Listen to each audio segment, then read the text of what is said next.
Today, my guest is Ben Whatley. He is one of my favorite farmers locally, and Ben is a super fun guy. Ben is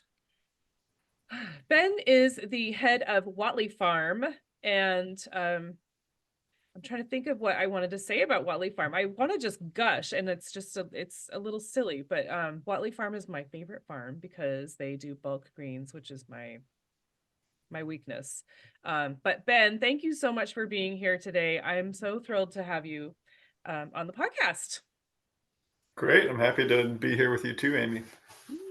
Um, but so, so Ben, you've been doing this for a long time, for a while. The Yeah, I mean, I'm technically not a beginning farmer anymore, according to, USDA, and that they only give you 10 years. And and then, we're at the next level of experience, which is not very experienced yet, but I think it's our 13th season. So Not very experienced. no, not, when you look around and just see that, there are other farms with generational like depth, and but also, uh, there are people out there who have been doing it and getting better at it like for decades. I think of Gordon since somebody before, before we started, that we were mentioning is, you know, some farmers who are passing it on to the next generation. So much more experience than us, but um, yeah, we're at the point where I guess we get called upon to mentor truly beginning farmers too, um, and have had a lot of people that have passed through our farm and worked there, and then gone on to start their own farms and things too. So That's awesome. I love that. That they stuck with it. That's so that's gotta feel good. I mean, because yeah, I think of a lot of people that maybe work at farms. They're just like, it's something that I can do when I'm a teenager, and then or my sure. parents made me do it because they want the free produce, um, Well, we have had or cheap or whatever. oh, sure. Yeah. I mean, yeah, I'd say we've had that too. And, I think that we've had people that have, gone on to do all kinds of other things too, or some people that have started in farming and food business and then uh and stopped, and gone on to do something different because I mean, there's no sugarcoating that that it's a tough way to make a living. You can do a lot of good things, but it's a tough way just to put enough money in the bank to Mhm. know that uh, that you can do this thing that you love with, um, you know, full security. Right? There's always uncertainty, and so it's I can understand too why somebody would uh, maybe decide not to, be a commercial farmer after having the experience at working at our farm too. And I think of that as much a valuable experience as, um, you know, deciding that they just have to do it, right? Because there's a lot of ways to take that knowledge and put it into practice to, you know, um, achieve your goals. And it might not necessarily be financial. I mean, when I started, I know when I first started farming, I did an apprenticeship at Broadturn Farm, and I mean, I was really green. I had zero professional goals. It literally was 2008 when I had just graduated from college and was having, kind of a crisis of what do I do next, that I decided that I could go and be a Mafka farm apprentice to gain some skills that I might be able to use someday. I mean, like literally, I was just thinking of skills that I would use when I retired, but I was still planning on having just a regular career. and getting a job. I just wasn't sure what it was going to be yet, you know. Okay. And so, like a lot of people, come to it that way too. And I really had no idea even uh, like how you could have a farm business necessarily. I don't think I really knew, much about it at all before I went to, you know, live on live in a cabin on this farm. And um, at that time, it was before they were just a specialty like flour farm, and they had, family milk cow and pigs and ducks and all kinds of things. And uh, so, we uh, you were either, milking or picking flowers, but it was still at very early in their stages, and more kind of like a homestead. So I was just really trying to connect to uh, kind of that radical homesteader um, vibe, that Yeah. as a uh, recently graduated college hippie just appealed to me. Be like, oh yeah, I can defer my student loans for a while and live in this cabin and just figure it out. Um, you know, super non-professional, but you get on the scene, start to, see that there's some more to it than you thought. And then I kind of just started running with it from there. Went and got some more experience, and did a farm incubator program down in North Carolina. But that was also like, I mean, I literally drove my truck down to North Carolina with a camper on the back, and that's as far as it made it. And I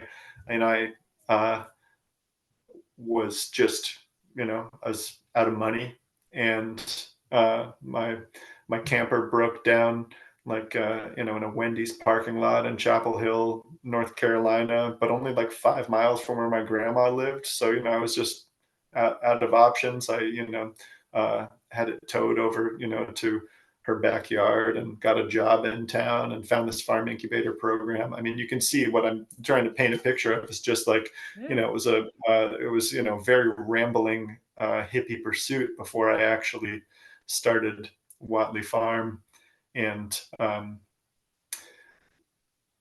got a sense that there really was like a high level um, sort of professional um, network of farmers who were really talking about how to be sustainable long term by making sure that farms uh, were businesses that could pay people living wages, and striving towards something uh, more professional than I had ever even imagined. Mm. What was your degree in, Ben? Yeah. So yeah, I majored in comparative literature and German, and I had a minor in Russian. I went to Oberlin College in Ohio, and but I went there for 5 semesters over the course of 5 years, and then during that time, I also took time off from college, rode my bike across the country with groups twice, and went to Germany for a year to the University of Hamburg for study abroad, and went to Russia for a semester. So it took me 5 years to finish, but like I said, I only spent 5 semesters at the college. And you know I think that if I was going to use my degree, then what I kind of realized toward toward the end of college was that I kind of like wanted to be a writer and translator, and maybe, and uh like I could go to grad school or something, and be a teacher, be a professor in that field. But like really, the thing that I actually really connected with in literature was always like really more the subject and the spirit, you know, like I was uh, getting more inspired by the the art that I was encountering to just go out and live, you know. And farming started uh, to come into to my mind a little bit even then toward the end of college, but you know, in a really like sort of silly romantic way, you know. I mean, just reading like Tolstoy uh, and that kind of thing. So um, yeah, you know, I think that for for me, it was really just encountering the uh, homesteading and organic gardening stuff through uh, just like sort of just looking for people who were living on the land and I don't know, you know, just like a kind of new agrarian sort of ethic. It was just something I was uh, really curious about, but I really just encountered it, like I said, just from kind of being a you know rambling college hippie and Hmm. traveling across the country a couple of times is you know when I sort of I mean there was a college farm and you know interestingly I mean I know you know uh, a guy who you know was worked at that college farm who then went to Maine and for sustainable ag and you know and he's here in Maine farming and stuff. So you know we got a little like little glimpses into that stuff towards the end of college. But yeah, it was probably mostly from traveling that I just started seeing. Oh, this is really cool. I want to learn how to grow my own food and that sort of thing. Yeah. Oh my gosh, that's awesome. I Yeah, didn't it was know that great. you were a bike rider. That's so cool. Do you still ride?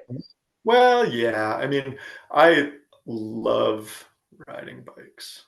Uh, and I didn't do it, you know, much for the first 10 years of farming at all. I've really kind of started to get back into it just since actually having kids. So, you know, now I mean, and Now not I need like to run they're away.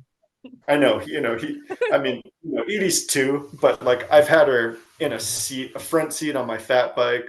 You know, we go out, especially a lot, you know, in the uh, last winter, you know, we go out around the farm and the fat bike and, uh, you know, I got a bike trailer. I mean, I'd like to, I guess I'm like, uh, for them, I'm kind of like an early adopter. Like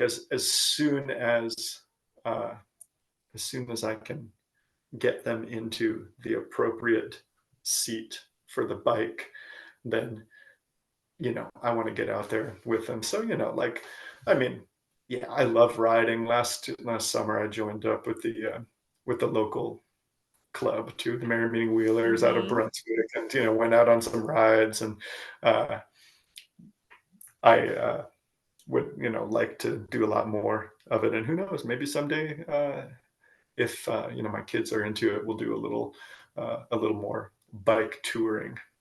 You know, because Nice. it's the funnest way to travel, I think.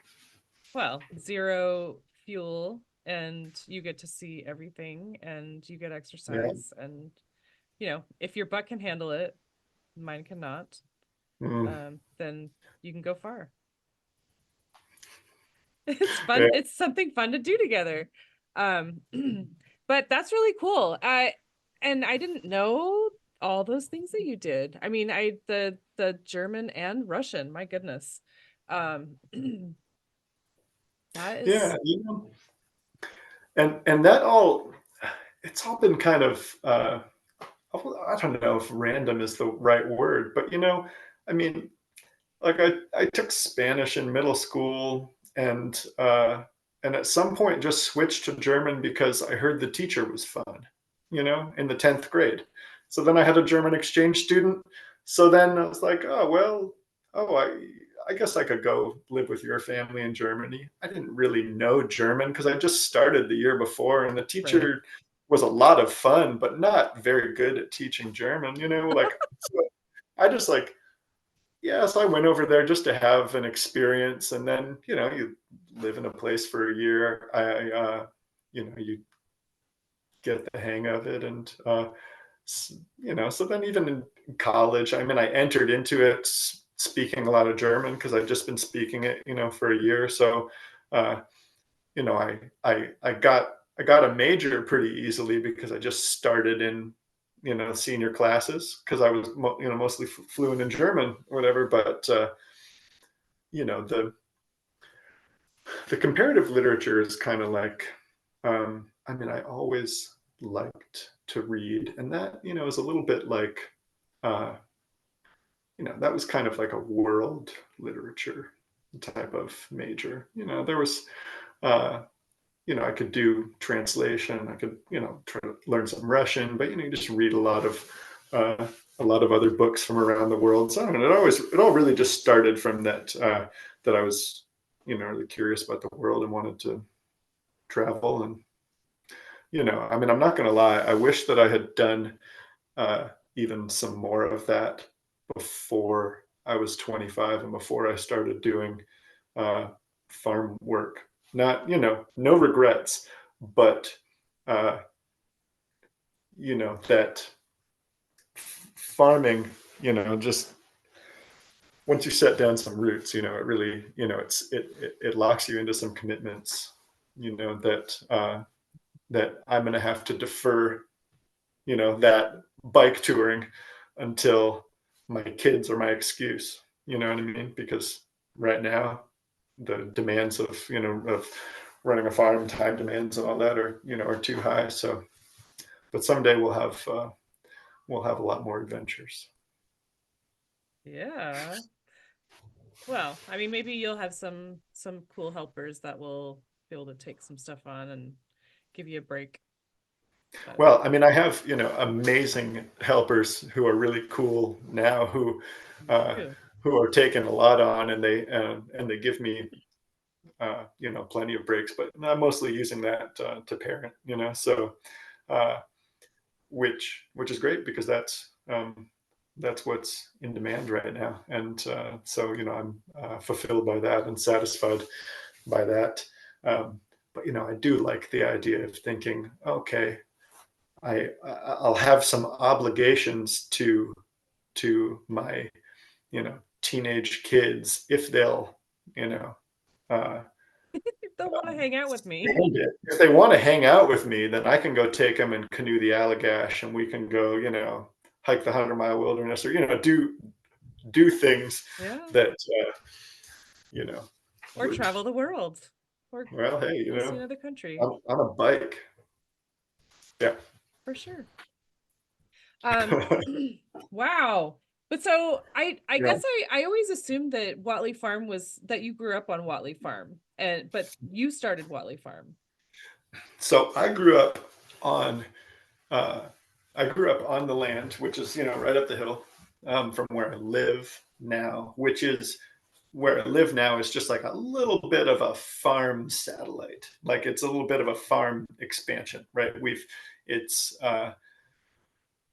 down the hill from the main farm, and we have one field here, but most of our growing is up there. Hmm. Um, and most of our buildings and everything down here, we really just have this one field and our house, which is mine and my partners and our kids, in our house. And my parents' house has the main farm infrastructure and stuff. But uh, when I was growing up there, it wasn't called Watley Farm. It was, there was nothing official there. My parents had in the early '80s uh, operated a market garden and uh, an egg business. They actually had like 1,200 laying hens. It was pretty serious for a few years, but that was before I was born and like the year I was born. And then, at the end of that season, um, I mean, they've been doing all kinds of other work too. My dad was learning masonry, and so he was starting to do that those jobs a lot, to pay the bills. And it was just too crazy. I think that it was 1984. I mean, the 80s were not a good time um, to be an organic farm, especially. I've been Not told cool, by not cool. not cool at all. So, even told by other people than my parents who were around then, like, yeah, that starting a farm in the early 80s, it was really hard. It was almost like, organic was kind of a dirty word in that people in the marketplace might pick up a head of lettuce and ask, is it organic? And these days, what that they want the answer to be yes. But back then it was, if you said It was like yes, dirty. well, dirty, worms in it, whatever, Yeah. like, so, that was a tough time. But my parents kind of started into it, and uh, then my dad, really ran with the masonry and stonework business, and did has, done that for several decades, but, grew that into uh, a business that's now employee owned, in Topsom, and he's no longer an owner of it. So, he is retired from that.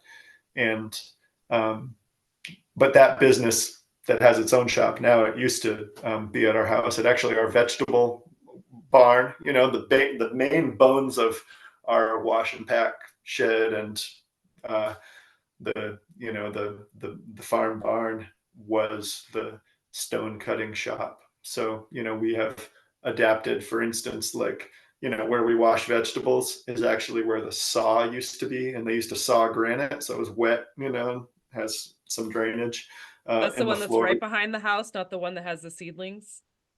Yeah, yeah, yeah. So, um, you know, we but when we started out with the farm, what we basically had was, there was land that my parents had grown on, but hadn't mowed in, you know 30 years or 25 years, because I mean, when we were growing up, we weren't really, doing any farming in the back. It was like we had a, garden in the backyard. We had some chickens and stuff, but, there was just pallets of stone everywhere, rocks, slab scraps, you name it. Like, my dad had a bobcat, and, they could fork that stuff around in a bucket, whatever. But mostly, like, our biggest thing that we had to do, first of all, was just get all of this stone out of the field. And this is like, we have almost no natural rocks in our field, only the ones that, we just, put there because, you're saving them. And what else are you going to do, with Right. uh, scrap rock? Um, so where we have our big greenhouses now was all, uh, filled up with stone. And there was a big chicken barn. So this is like a 200 Yeah, for 1,200 or hens, so. holy moly. No, but even before that, see, the thing is, my parents, they had actually just come to this place. So my parents moved there in 82. It was a foreclosed poultry farm that had been owned by, I think it was called the Hillcrest Poultry Company in Boston, and run by tenant farmers, essentially, right? Or people that, like, lived in the old farmhouse, but that, like, had no indoor plumbing and no septic, and there was just like a dug well. I mean, it was for the, when you look at Topsom now, you're like, how could that ever have been in Topsom? But, that was before Topsom had all the, All the the build up, development, yeah. commercial development and stuff. So, it was just like pretty rough living out there. And there so there was one of these big metal barns that would hold like 40,000 broilers, this type of place uh, there, that my parents, they got their 1,200 hens, but they just ran around everywhere, and it was like, uh, not really like a laying hen barn or anything. But so that had been needed to be torn down when I was a kid, but, the foundation had never been dug out of the ground or anything. So we did, a major project. I don't know, maybe 5 or 6 years into the farming, with some grant funding to like dig it all up and sort of do a sifting through, right, of all of that Oh my uh, gosh. land in order uh, to build some greenhouses there. It's still that's not the main part of our growing area. The fields in the back just needed to be uh, to have trees cleared that had grown up there in the past 25 years and mowed and plowed and cover cropped, and pretty much after a couple of years we were off and running there. But yeah, the front area we even had uh, some dynamiting. It was did some blasting, not ourselves, obviously. You can get the professionals in there to do that, but uh, yeah, yeah, in the phases where we initially just built up the kind of basic necessary infrastructure, um, we were really really active doing a lot of projects. Like I think of like now the last couple of years, it's luckily we um, weren't having kids at the same time as trying to do those kinds of things. Because I have to say, like, we haven't really done any major building projects in the last couple of years, right? And thank goodness, right? Right. That we're just like, well, we're just farming because there's a while there. I mean, like you, I mean, when you build you know, uh, a new greenhouse or something, like there's certain parts of it you have to do during the growing season, Mm, that's just so there's just no way around that that you have to do site work and all that stuff, before the ground freezes and then you can get out there right. when the weather's like this and stand up on a ladder and freeze your butt off and but it's really hard to hold the screws in the right place, as anybody who works in that in industry, outdoor construction or anything knows that, Right. like, you know so I'm just glad that right now um, we aren't out there trying um, to do any major building, and we're just growing some kids and trying to grow some crops. That's cool. I'm so impressed that you said that it's the main farm you said Yeah, had been growing up for like 25 years and there were trees and yeah. rocks and all kinds of stuff. You just like cleared it and then put some cover crops and like 2 years later you were growing and it was fine. Well, yes, but also we You we composted like crazy. Like, oh yeah, I mean for sure we our early applications of compost, especially, were definitely really really high, and a lot of other uh, rock powders and stuff that we now don't need to apply mm, because the soil there, of course, was just um, like any soil in Maine, was really poor in calcium, so you need to put a lot of lime uh, in, and most of the you're even potassium, so like granite dust, things like that. Um, so no, we did a lot of soil balancing at the same time, but we soil tested before we did that stuff first. We had pretty good, you know, uh, I kind of knew the best practices already from working on other farms and from getting that education through um, MAFCA. Uh, so we did a good job of cover cropping that first year, and actually had our first year of Whatley Farm, after coming out of a year of just awesome cover cropping.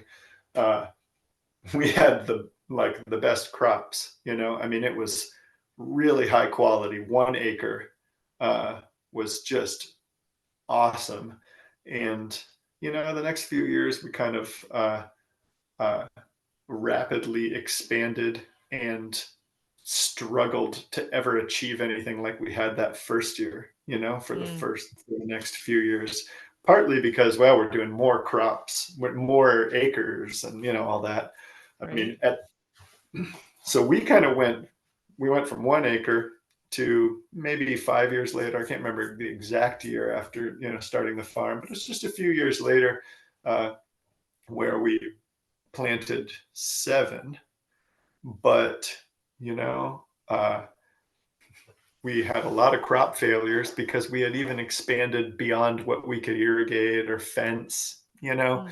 We were a lot of those, acres were kind of speculative, or, kind of rolling the dice and just hoping that we would get rain and all this. But, Right. we had drought for a few years. So, I think at the end of that year, I just added it up and was like, okay, what did we actually harvest when you subtract all of the crop failures Mm. because uh, of deer or, you know, uh, Drought or drought, yeah. so that, and I figured that was only about 4. So then the next year we planted 4 acres, and it's always just since then it's been, we actually now last year we planted like 3, and this year it's looking like 2 3/4, right? Because it's just every year we look at like, okay, well this year was so wet that we had crop failures because we were planted in beds that were kind of marginal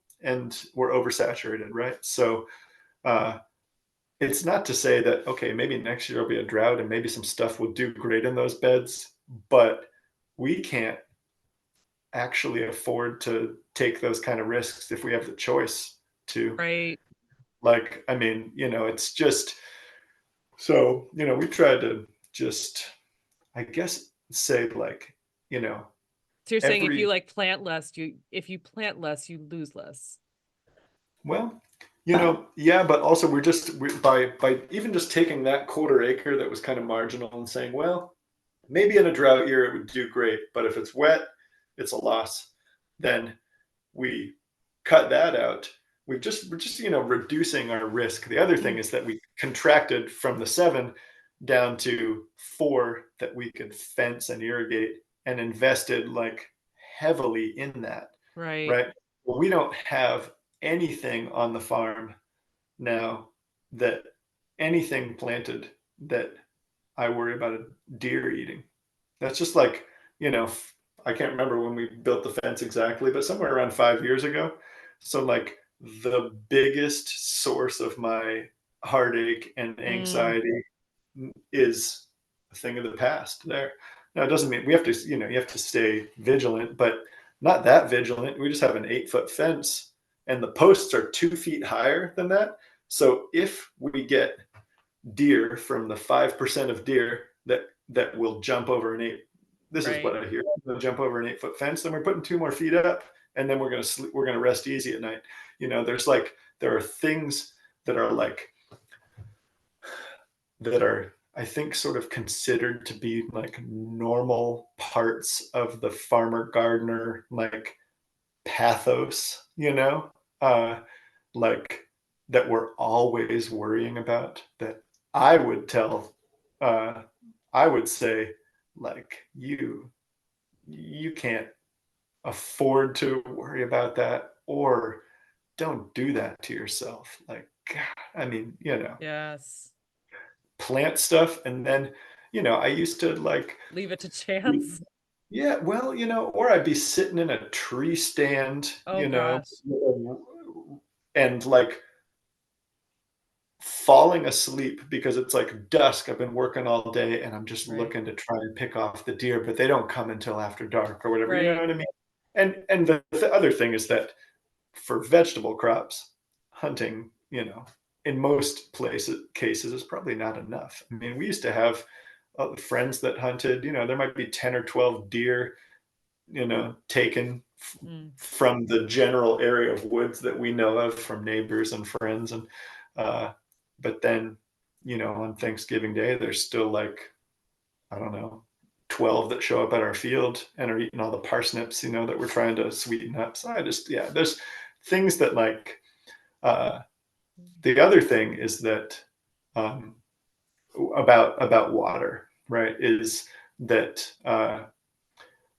we also decided that we just could not risk um, planting something and putting work into it and having it die from drought. And now we're just learning that the excessive moisture, it is just as important because we had a lot of losses this year. Oh my Uh, gosh, yes. right?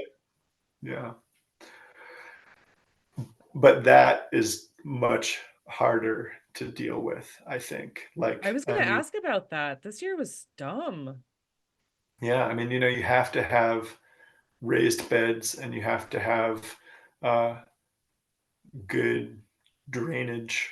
And so some places, the uh, even having high raised beds, and for us, high is like 8 inches or something, because when you're forming a raised bed without any framing around it, like if you just have raised beds out in the field, maybe with wood chips in between it or straw or something, like there's only so high you can go, and otherwise it's just Just gonna flatten, falls right? apart. It's like building a sandcastle or something. So even with a lot of good soil structure, like we'll go.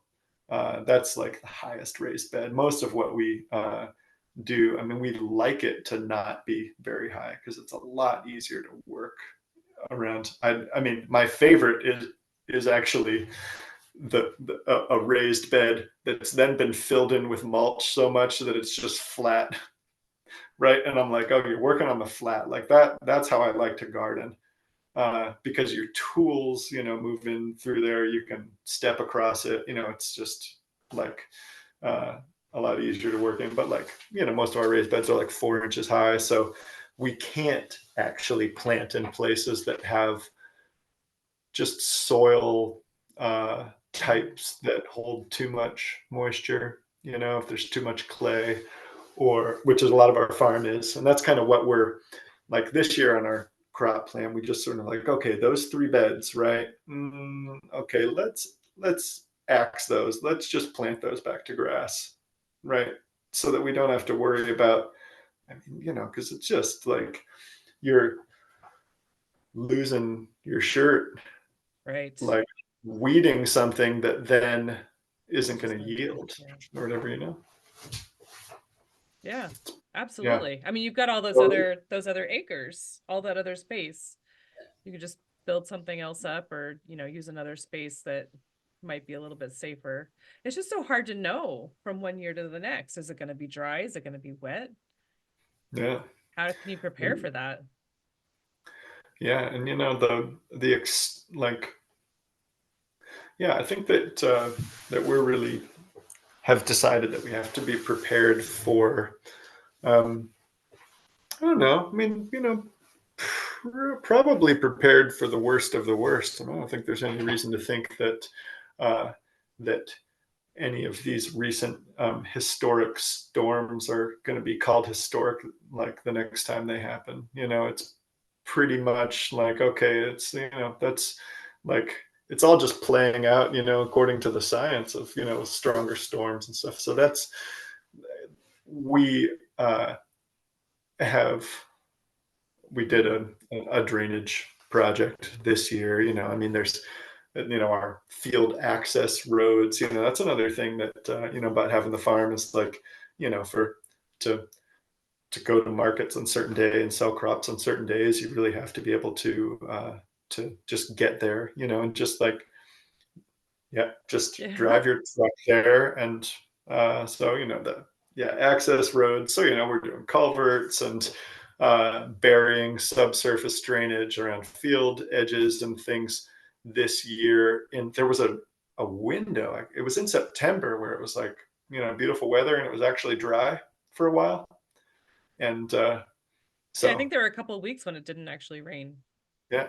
So that was when we, had our friend who's an excavation contractor, in there with his equipment and helping us uh, dig like crazy to just try and fix things up. I'm really glad that we did because we didn't do too bad. I mean, it wasn't perfect, but it was a big improvement. When we saw those rains like on December 19th and all that, just crazy stuff.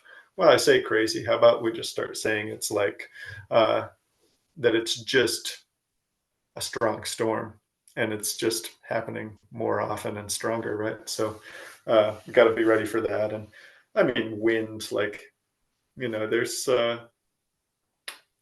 high tunnels, which are greenhouses, things that are really important tools for making your garden more resilient Mm, to climate change and being able to, it's like, well, you that are, I think really helpful to us to deal with changing weather, and so like we have a much more, I don't know, we can have a more predictable planting season by having some protection for crops and all that. But it's a piece of infrastructure that, wow, is really really uh, vulnerable. not made for a hurricane. Yeah. And we're starting to like push some of the wind speeds are, kind of pushing it. Uh, Yeah.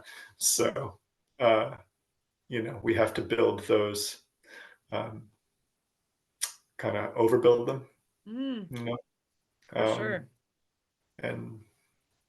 and still, people, I mean, people have uh, damage for sure. I mean, our compost supplier, Living Acres, up in New Sharon, is our potting soil supplier, I should say, mainly. I mean, he's a composter who makes potting soil, but he makes really high quality compost, and their barn just like, I mean, the roof, this is the what covers all their piles and equipment for Yeah. making this stuff. I mean, that during that storm, because they were like right in the heart of western Maine, just uh heavy rain, and 70-mile-an-hour winds, like it ripped the roof off. And I know other people that had infrastructure damage just from wind on farms. Yeah. It's just, I mean, there's I so have much more to farming than people, I think, really Yeah, consider going in. Ooh. I had to plug in my computer. Sorry, the glitch there. No, um, listen. If you want to focus me, please help me, because I am like a notorious rambler. You know, ask anybody who works on our farm, like just like keeping me on task. You Yeah. know, I've Well, been talking like uh, nonstop, since I was 2 years old. You know.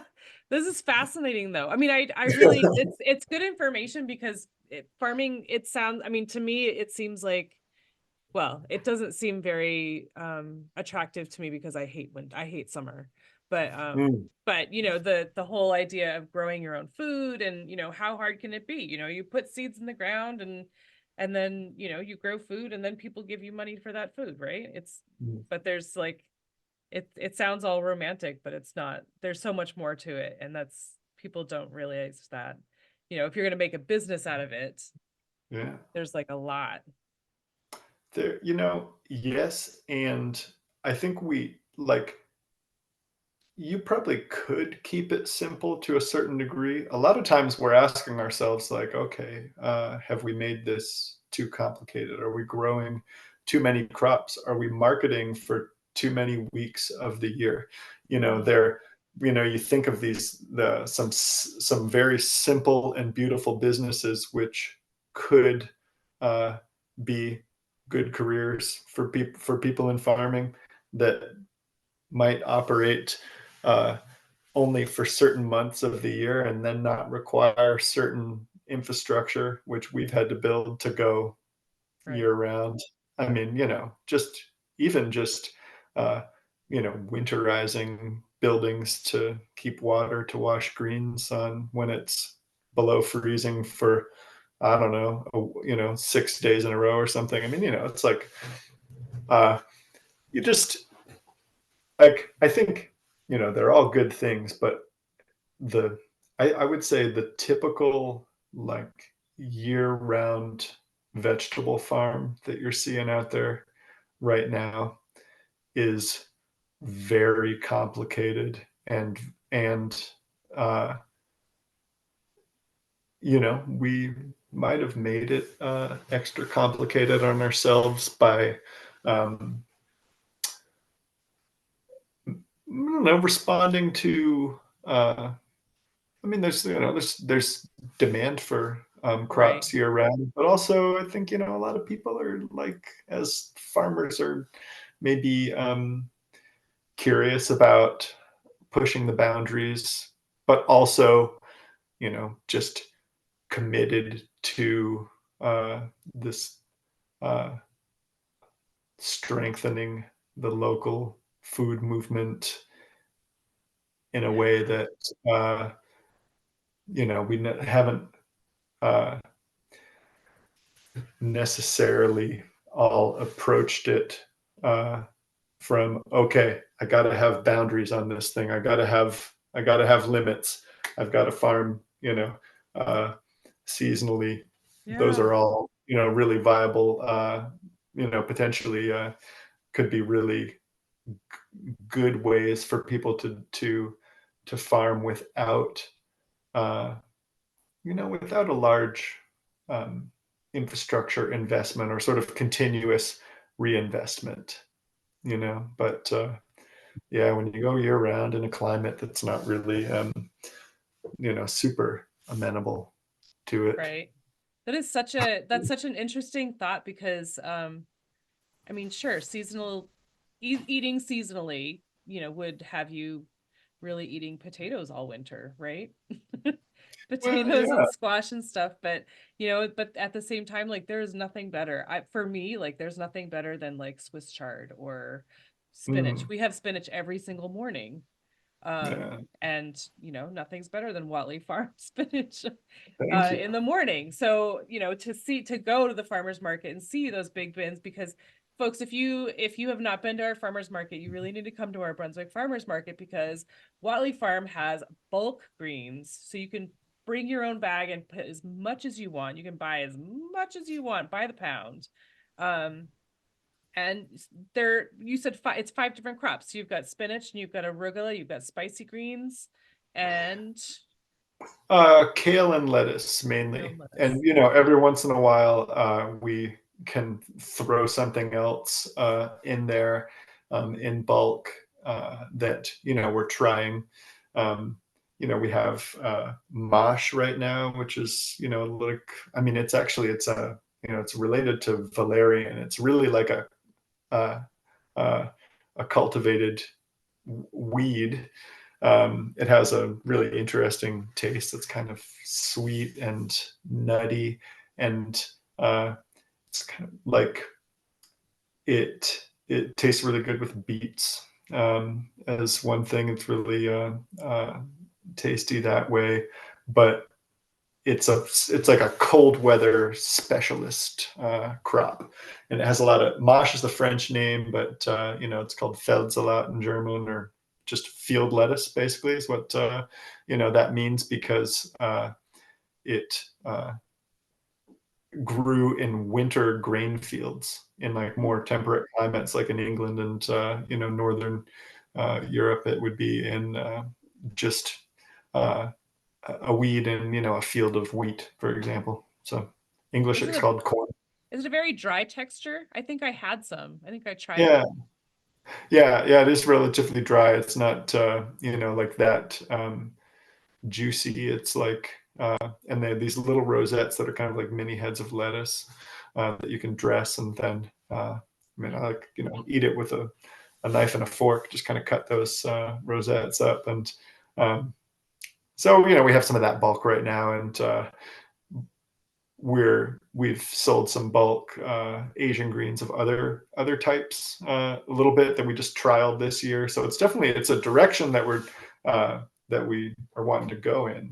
We had, like most farms for a long time, just sold loose root crops, right? You sell loose carrots and beets and potatoes and all that stuff that people don't have to buy a certain amount in a bag. Hmm. But that wasn't the norm for greens. And, um, you know, we tried to start doing this right before COVID, and we did it for about 2 weeks at the winter market, and then that really, well, the market shut down, and when we came back from just the sanitation standpoint and everything, it didn't really make sense to do. So we didn't start doing it again until things had kind of gone back to normal. And we've been doing it for a couple of years now, and yeah, it's turned into kind of a sensation and a thing that we're really trying to grow more. The way things stand now, it could not really replace all of our green sales. We just don't have you don't have the room, to do that in such a compressed time period of like 3.5 hours. So, we still have grab and go bags of greens, but we're really proud of the fact that a person can come to the market and get just about anything that we sell and not have to take a plastic bag. And you know, we'll I don't know if that if it'll catch on more, with other farms. Like in my networks, I talk to other growers in different parts of the state, that they ask, hey, what are those tubs you had on Instagram, that you put your greens in? And I'll tell them what they are. And the other people are going out and trying it and stuff. But it takes more work. I mean, like I'm not gonna lie, right? There's more setup, there's more cost to us to go that route, even though it seems like, oh, that would be easier than Right. putting it in the bag. There's a certain efficiency to, I mean, we put the greens in bags like really fast just because Mm. we've been doing, we're doing it Yeah, for a yeah. long time. And and and it doesn't require the same kind of crowd management and what have you that the bulk can Sure. sometimes. So, but that I wouldn't discourage anybody from doing it for that reason. But just at farmers market, space is money. Also, in the sense, I mean, we rent double space at most of our markets, and so you're paying more there, and it takes a little a certain amount of just management to keep everything clean and tidy, as opposed to just when you've got a bag that somebody can just grab, then you just open up another bin and throw some more bags out there, like, but it's a thing that we're committed to, and that we're always trying to grow and to make sure that yeah, that we keep growing it and just try and see where the ceiling is, or push, where that is, and to do it consistently. Although, there have been times where we just don't have any greens.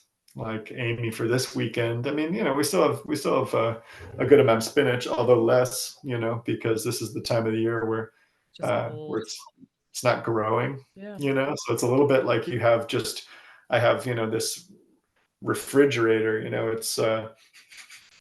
it's like 5,000 square feet of spinach in the ground under double row covers in a double plastic covered greenhouse. It's Yeah. all attached to the plant. And Yeah. right now it's just, okay, how much of it do we want to pick this week? And which leaves are we going to leave next week? They'll be exactly the same size next week. Right. Not a lot of growth. So that we're in it's the dark time, I guess you Yeah, could say, for sure. until until about mid-February. So It's just a few weeks. yeah. We'll make it. We'll figure it out. But do you have any idea? I love to go whenever I go to the market. I love the blackboard where you sort of keep track of how many bags have been saved. Oh yeah. Well, you know, And it's I know it's an interesting. estimate. Yeah. We actually, we stopped updating that number. And the reason was that we, well, there was this is kind of, it wasn't just because we, got too busy or got lazy. It was because I started feeling like it was maybe congratulating people a little bit too much. Not the really dedicated people who were bringing their own bags, Hmm. but because we still had bags available that people could take, you know, we were still buying plastic bags on a roll, and people were taking them and filling up greens that were bulk with it and everything. And I just said,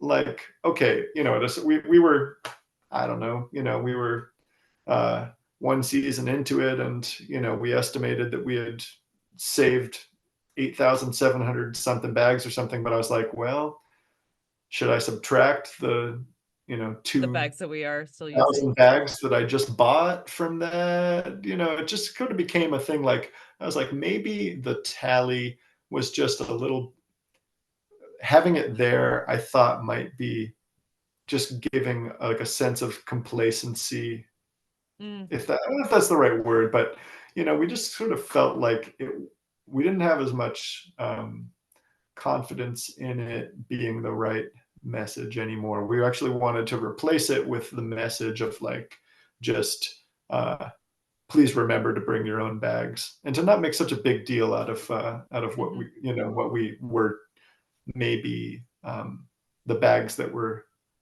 avoiding being used there. I Yeah. gotcha. That's Yeah. valid. I hear So that. we still, yeah, it was like, I don't know, it was probably about midsummer sometime. But also that was, it's the kind of decision that you make when you're just like, hot and tired and stuff anyways. And, it came up at a morning meeting, be like, yeah, so about the bags, people are taking plastic bags off the roll and putting greens in them. So like, does this make sense? I was like, well, nah, maybe we should just, Ah, well, I yeah, mean, it's whatever it is. I mean, I yeah, love to be able to bring my own bag and just stuff it full of spinach or, arugula or whatever, and just like I have my own bag. I brought my own yeah, bag and I filled it, and it's not like, yay me, but it's just like, ooh, I just saved plastic, and here, like, I I don't know. It's something, it just yeah. feels really good to be able to do that. Yeah. And, I think like most people, who are doing it, like, they know why they're doing it, and they're trying to do a good thing and show other people that Yeah. they can also, You uh, don't necessarily need a party. well, hey, I mean, it's, yeah, the greens is a party. I mean, it's like, you know, it, the line for our greens is maybe like, the line to get into like a really hot club or something. Like, who you're going to meet there, you know, Uh, uh, I don't know it's when the it's last kind time of you were in line at a who's hot who. club. Well, I was in line. I remember as a farmer, like early on, I went with some friends. I was in line at Oasis down on, oh, I don't know, it's a club down in Portland, right? I don't know if it's still there, but it had a light up dance floor and stuff. But I was still just kind of, just dirty farmer. And and I waited in the line all the way until I got to the front, and I was about to be checked to see if they would let me in to this club, and uh, and then I just ducked the rope and didn't go in. I You didn't know take what? a chance. I'm really Yeah, tired. yeah. I was like, no, I'll meet you guys after. So Amy, it may be that I've never really been to that kind of a club, I've never really been to that kind of club either. but yeah. But you've had the experience of waiting in line at a Yes, hot yes, club. yeah, Um, so I did want to ask about beneficial insects, because I remember yes, yeah. a post about that last year, and that kind of blew my mind because I've never had that experience. Mhm. And I would love to learn more about that. Yeah. Well, I can say that that all the solutions that we've found uh, for employing beneficial insects on our farm really came out of specific problems that arose, uh, mostly once we started having some crops growing year round, even not in heated greenhouses, but just you've got soil and you've got uh, plants that are alive in there all year round, and you don't have a freeze out period. Uh, those crops uh, support populations of pests, right? And so we never had aphids until we had greenhouses year round, and then all of a sudden we had aphids, and that was the first thing that kind of just uh, drove us to find some solution. God, any solution. But of course, it turns out that we weren't the first ones to have the problem. It was just we had only just built our greenhouses a couple of years before that. So uh, that all the solutions that we use are all amazingly like readily available. Like we have uh, a supplier. In a sense, we have a lab in New York State that's called IPM Labs, Integrated Pest Management. And this actually reminds me that this is the time of the year It's where time to order. I'm like, yes, I'm literally writing this down right now that I need to reach out to Carol, and I need to, before I do that, have just looked at our schedule and decided what changes we could make to it. But basically, we started.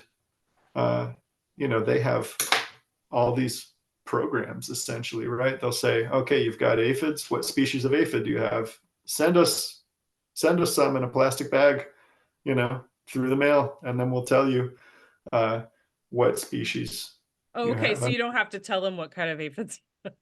No, not even necessarily. Okay.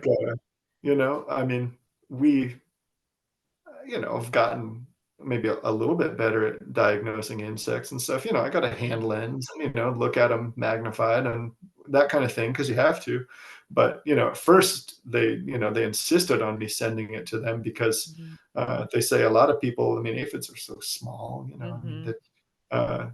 that it won't do any good if you are with beneficial insects, especially if you've got uh, a different species than you think that you have of pest. It's just all very specific. So like, with the aphids, uh, that was our first foray into beneficial insects, essentially scheduling a importation of them, right? Like a shipment from their lab where they're growing, and maintaining these populations to a greenhouse, right? In like the late winter, early spring when we're starting up, we will, even before we know we have aphids, we just know we're going to have them sometime. We know we're going to have aphids, for example, in April in our greenhouses. So in February, when we start up, we will get, uh, we will import first some aphids of a different species that from this lab so that we can start growing our food source for the predators that we're going to introduce. Oh, so like Because we bait. want to make sure that our populations of predators thrive and reproduce and all the rest. We have to have food for them all the time. So I mean, we literally have, it's called a bug dorm, Oh but my it's just a little, gosh. what I mean. It's a tent that you can reach your hand in there and do work and uh, you might have. I could just picture like this is like what a kid who is really into biology or something might have. It's like an ant farm or something, but we it's has this really really fine mesh so that these tiny predator wasps um, can't get in there and kill all of our aphids because we're we're raising more and we're raising food for them too. So this is a type of aphid. Wow. I know it's crazy, but so we're buying these aphids in that eat grass and grains, and we're growing barley. It's like cat grass. We have these pots, that are growing like cat grass that are just covered. They look terrible, right? They're just infested with these aphids. Oh my And then gosh. I know we take them and we put them out throughout the greenhouses. We've just kind of gotten into a schedule of we always take half of them out that are covered in aphids, and then we put half fresh plants in there. Then they all get infested, and we rotate them through. And so then we've got food for our predators everywhere. They're just, well, I say buzzing around. I mean, you can't really hear them doing. They're very small. They're just like these little wasps, these two tiny little, antennae, and they just like go and get the aphids. They seek them out. Pick So, them off. I mean, we were having like Wow. when we first started having problems with aphids, it was so bad that we would just have lettuces that like we couldn't sell. You couldn't wash that many aphids off of it. There was just no way. Mm. Like it was, uh, it can be so bad, especially, I would say that was, right after we built the greenhouses. So like, the I think that the soil health was not in balance yet. We were seeing that in soil tests too. So that, and it is said generally, right, that pests attack crops more that have nutrient deficiencies and are just not as healthy and vigorous. So, Okay. it's that may have gotten a little bit easier to grow crops that aren't totally uh, devastated by aphids since then. But like now we're um, we're importing those predatory wasps. I mean, and they send you just, I mean, it's like 500 in a little pill bottle type of thing. And we have these schedules. I forget how many shipments we have now because we've expanded into uh, a lot of other ones. Yeah. So we've got Aureus, which is a species that we bring in for thrips. We're getting lace wings. You get these little strips of cardstock that have lacewing eggs kind of like glued onto them. And so there's I don't know, 100 eggs on a little card, and they're all on a sheet that's perforated. So it's like they send you a piece of paper in the mail in a insulated envelope, And and then then those we eggs just hatch and oh yeah, and we're so we go hang those up all over our greenhouses. It's just crazy. like routine on Wednesdays during the greenhouse season. We're getting these shipments, so it's like uh, it's nothing that we uh, had to like come up with on our own at all. You just have to, um, you know, in a way, like, I mean, I don't know. I heard about it from another farm at first. Hey, yeah, this is what we do, and talk to IPM Labs, and then we just keep talking to them about, about what problems we have and whether they have any solutions. There's a lot of information on the internet, but um, I then usually just call them and say, what can we do about this? What do you have? And they know, that's like, That's their thing. um, Yeah. yeah. So it's, uh, and I mean, we really like, we'll also release a lot of ladybugs when we can, but along with the lacewings. The lacewings is a more, I would say, for people who are, uh, say, want just generalist predators that will go after pests primarily. Like lacewings are really good, and it is. In a way, it's a lot easier to get them because ladybugs are harvested and sold live adults, right? So, uh, and it so you can order a bag of ladybugs on Amazon.com. This is a real Oh my is a thing. gosh. Uh, I've done it a number of times when we were uh, desperate for like an immediate solution, but and it's cool. Then you get a cloth bag and it's crawling with ladybugs, and you just go, you just go kind of shake it along the ground in your greenhouses, and um, it's more necessary to do though. I think most people who are gardening outside don't really have to do any of these things because you've you've got a lot of insects active. Mm. Whereas in greenhouses, it's a really artificial environment when you're trying to grow crops in April and it's just freezing outside. And if you just got nothing going on yet. Right. Yeah. Yeah. So we So, also have to start flowers, right? Like for all these things, like we have to in our plans. As soon as we start at the greenhouse, we're starting alyssum, uh, borage, gem marigolds, just like nasturtiums. We're just trying to and the alyssum is especially good for the really small insects like these predatory wasps and things like to hang out on them. But so you gotta have to do things like that too to make the artificial environment more friendly to insects. okay. But so now in February is when you start getting these bugs, Yeah. insects. And is it's not too cold? Well, uh, I would say it's really end of February when we're starting up we'll start them in our heated greenhouse, which is like our nursery space. Okay.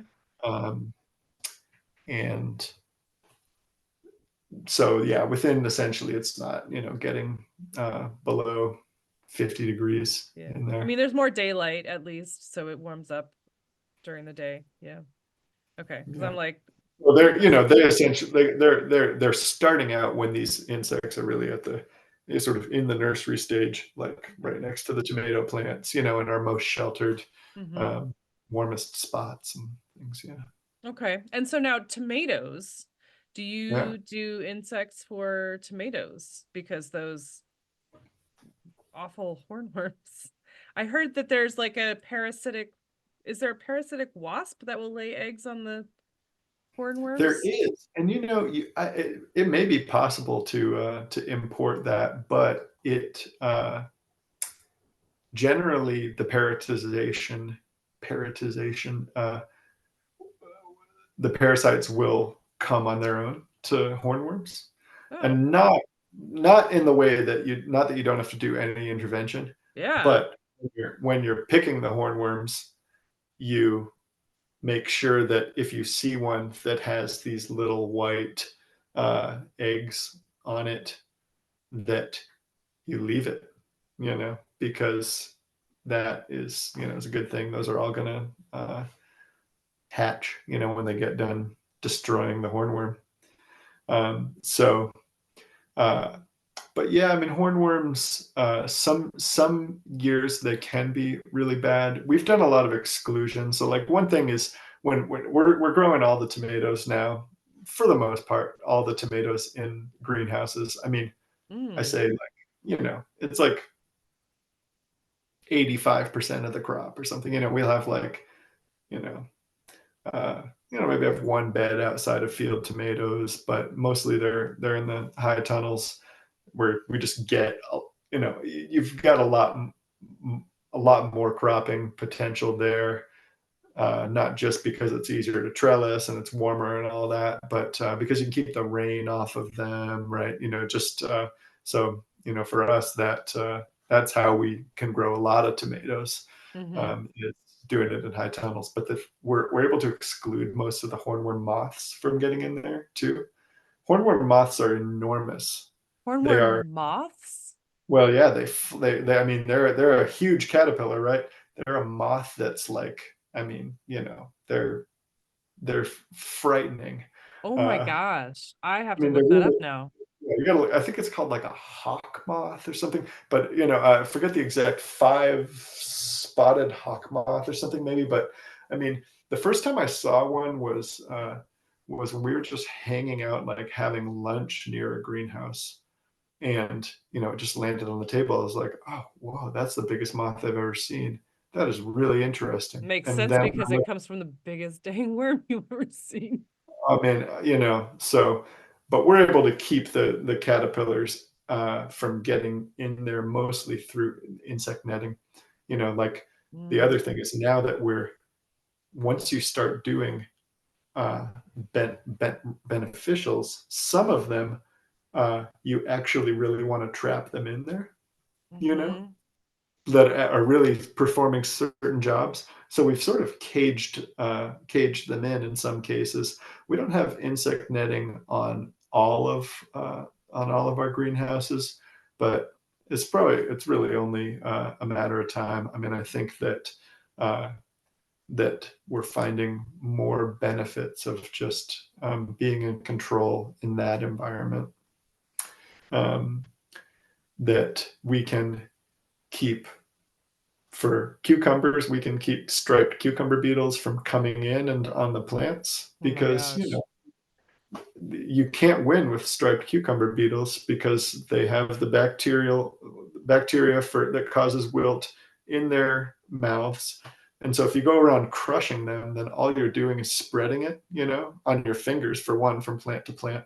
Uh, and you can't really do anything but crush them because they can fly. I mean, it's just Oh my gosh, you they're can't. awful. So we use netting to try and exclude pests, and that's kind of the first principle of organic pest management is like cultural practices first, right? So it's, I mean, everything from like, it's just how you design your crop rotation and how you design your greenhouse and soil balancing and then and exclusion and hand picking and all those things before you would ever turn to a spray. Um, you know you you've done those other things first. Um, that's also the basic principle of or what integrated pest management, or IPM, which is not a specifically an organic practice, right? Like it's used throughout conventional agriculture too, but that you're not just spraying Mm. uh, blindly because you've seen a pest. That actually you've then also done all the cultural stuff. You've been taking representative samples, counting the number of pests that are there, and you know what your threshold is for damage, right? That warrants, spraying at a certain rate or something. So, it's like, uh, and all that stuff is like, I mean, it's in books, and I mean, there's so much knowledge, information out there that that I've only scratched the surface of, My uh, gosh. because you just mostly only have time to just sort of deal with it as it comes up, you know? Right, you're looking up something that you need. Yeah. Sure, Hmm. sure. But yeah,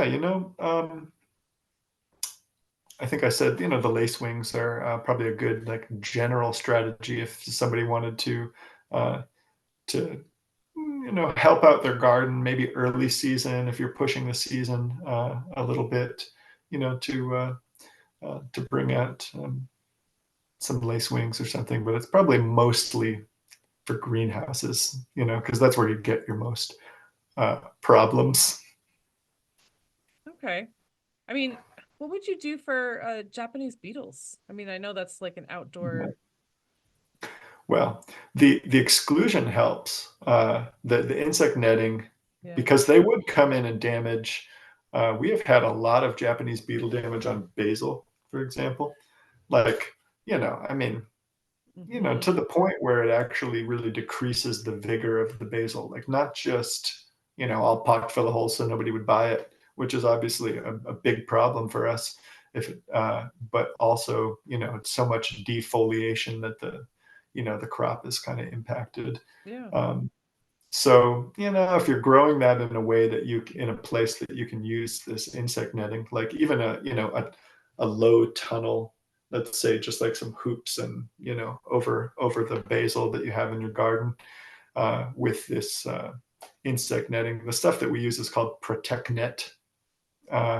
But um, it can be a really a really good strategy, because I mean I would imagine that Japanese beetles are just after like anything that they can land on of a certain group of crops, but you know they eat a lot of different crops. So if your Mm-hmm. basil if your basil is covered, then maybe it is just going to go over to your grapes or some other thing and eat the leaves, Or but that green might beans or raspberries. for sure. Trying to think of what they attacked last year. But some of those things you might be willing to, to sacrifice. Like maybe, the raspberry leaves, the plants will probably do fine uh, compared to your basil or something. So I Mm, don't know. I mean, if I mean, Japanese beetles, like I don't know of any of any beneficial insect solution yeah, necessarily, because they're pretty big. And so most of the things that I'm knowledgeable about with the beneficial insects are very tiny insects that deal with very tiny pests. right. I've Japanese beetles. My parents have grapes in their yard, and they're out there with the cup of soapy water and just knocking a ton of them in there and that kind of thing, just to Mm, just to keep it down to a reasonable level. yeah. Damn.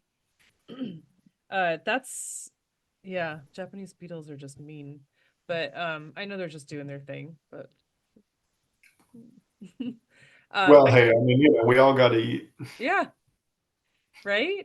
I think that's wild about the aphid, like just the aphid specifically that you were saying, you need to be specific about the species be Yeah, specific about the species of aphid because it matters. Like it's not yeah, like the beneficial insect is going to go after any aphid. It's just one specific type of aphid. So if you have a different kind, that bug is not going to do it. yeah. It, Huh. the yeah specifics are yeah. It's kind of everything. Sometimes with, uh, I mean, if you're really trying to drill into a solution, and so it depends. I mean, if I didn't have to, if I could just let that lettuce, go every year and say, oh, okay, I'm not going to try to grow any lettuce in April anymore, then uh, or May, uh, then maybe I would decide that as a home gardener. Maybe I would say this is, a little bit too much fussing just to get some lettuce in the off season, but Right. that's what we do. As since we're um, yeah trying to we're trying to grow and sell people crops when they want to eat them, and we have never yet in the several years that we've been trying to to market vegetables year round, or maybe it's been 7 or 8 years now, but we we have never had too much lettuce even like one week. There's uh it's just that is like the most popular crop. I mean, spinach, arugula, those are great crops. Uh, and but they're much easier to grow in the winter for us than lettuce. So we're always just scraping for more lettuce. Never enough. Wow. I and I would love to eat lettuce every week um, of the winter too. It's good. It's just and it's easy to eat. I mean, I could eat lettuce every day, but it would be uh, really hard to grow it every month of the year. So that's why like okay, if we can't grow it in January because of the weather, then we got to grow it in March and April, and we're not gonna let aphids stand in the way of that. Right. Well, so I do have a question about home gardening though, Ben. So Yeah, you said you said aphids in April. So does that mean that if you were to plant your lettuce as a home gardener, if you were to plant like your lettuce or whatever in May, are you going to avoid the aphids?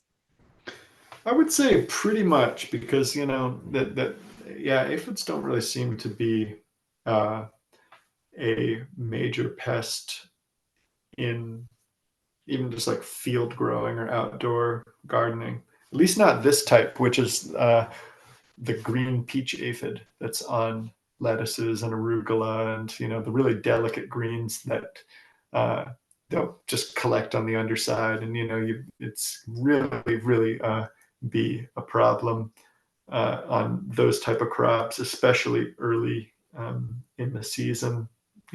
But that's kind of early in the greenhouse season.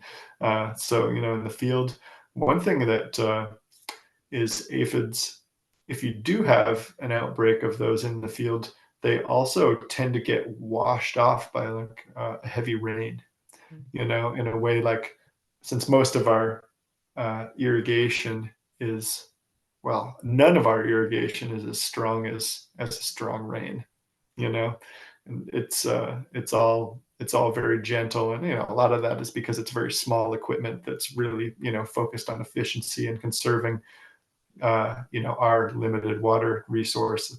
So we can't really make it rain, uh, even if we wanted to, but definitely not enough to wash aphids off. So Mm. um, yeah, I don't think it's really a thing that people have to worry about too much, except for people who grow brassicas in the fall are probably familiar with, or have probably seen the um, cabbage aphid before, which is gray kind of bodied, and they're easier to see, and kind of grosser. I mean, they're on like Brussels sprouts. I feel like they're especially a problem because uh, there's just a lot of little like nooks and crannies around the Brussels sprout where it attaches to the stem. They're all Mhm. over that, but they can be problems on kale, and especially also. Um, so that's one that we see outdoors sometimes, Okay. um, towards in the fall. But yeah, no, I mean for the most part, surprise, surprise, things in an organic garden are just like a little more imbalanced when you're just doing it in the season when things want to grow. Right.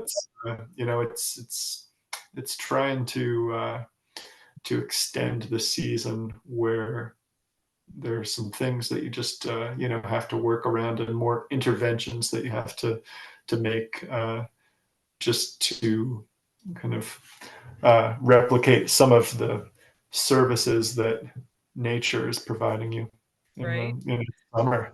Yeah. Well, so, but then I'm thinking also along that same line, but like squash and Yeah. cucumbers with those cucumber beetles.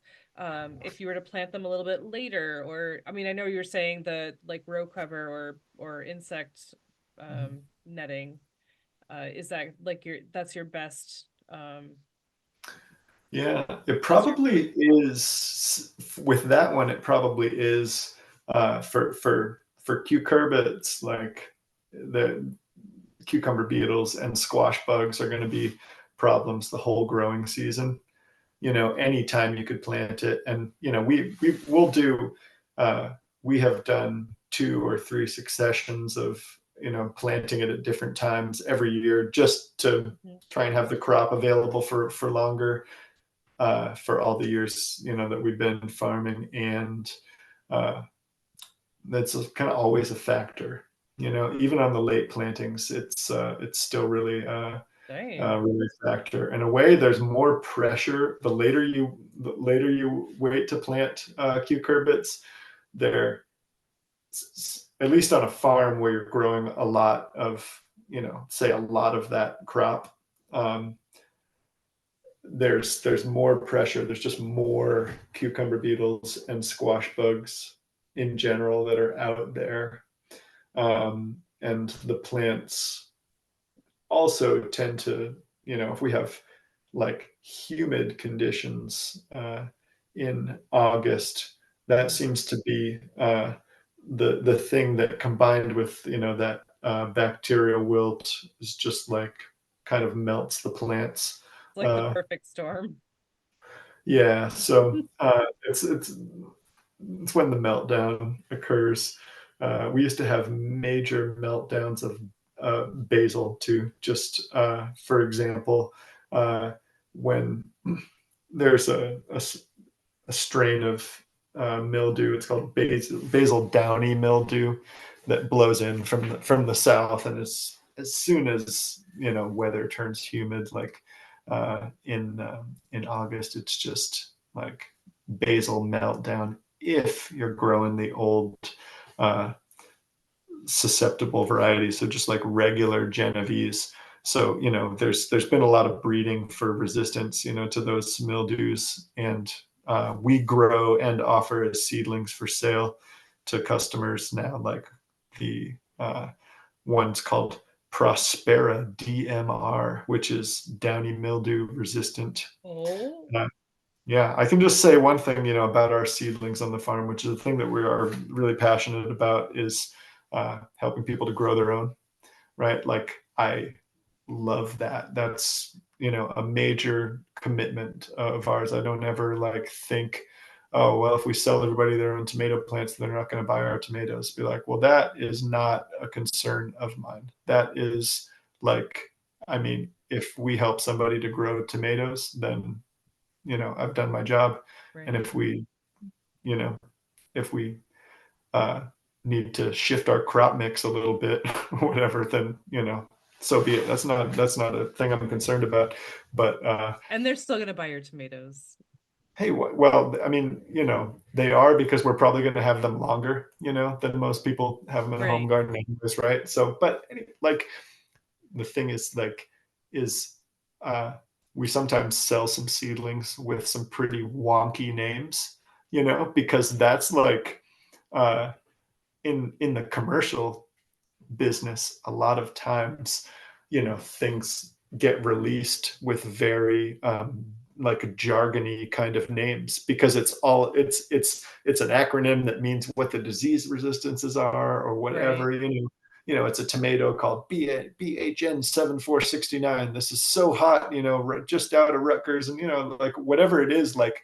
But we just go ahead, and once we have tried something on the farm and found that it is either unique or elite in its genetics, Mm. like if we're growing it on the farm, that's what we're going to offer as seedlings. So uh it's like it's our selection, but it's also like field tested.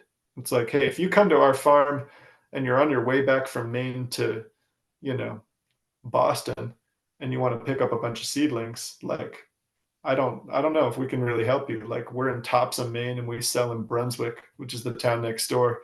So if you're within striking distance of there and you're in the same climate as us, then we can talk, Right. right? Because like we're bringing our growing experience Sure. uh, to what we're offering here and tailoring it to that, um, as far as what will do well uh, in our area. I love that though, because you're testing it. Like it's not like you're trying something that, I mean, there are so many fancy names, and there are so many like beautiful looking tomato packets, and you Mhm. can try whatever, and it's not going to come out as beautiful as the packet, or you're going to have some bug, or some critter that's going to eat it or whatever. It's not going to come out exactly as it's expected. But Yeah. if someone has tested it and started it out in a really robust way, so that it's good, it has a really good leg up on the growing part, then it will you just have a better chance of success. Yeah. And like we don't, so we don't have uh every variety, right? I mean, I don't know, heirloom tomatoes. Like we don't have 50 of them. We have like 8. Yeah. But, it's because we want to have the best Brandywine type. We want to have the best orange. We want to have the best yellow bicolor and the best purple tomato. and not necessarily everyone that you could have. Uh, Oh my gosh, those no, yellow ones are so good. right? Yeah. So, But yeah, I think that's important. I mean, you don't have to have every single one. You just have to have the best ones. And, if you have all of them, then it's just extra. yeah. I mean, there is so many you can sure you could do all of them, but it's just a lot. I mean, why not just focus on a few really good ones? You don't have to have all of it. Too much choice, can be really overwhelming also, but, uh, Sure. that, yeah, like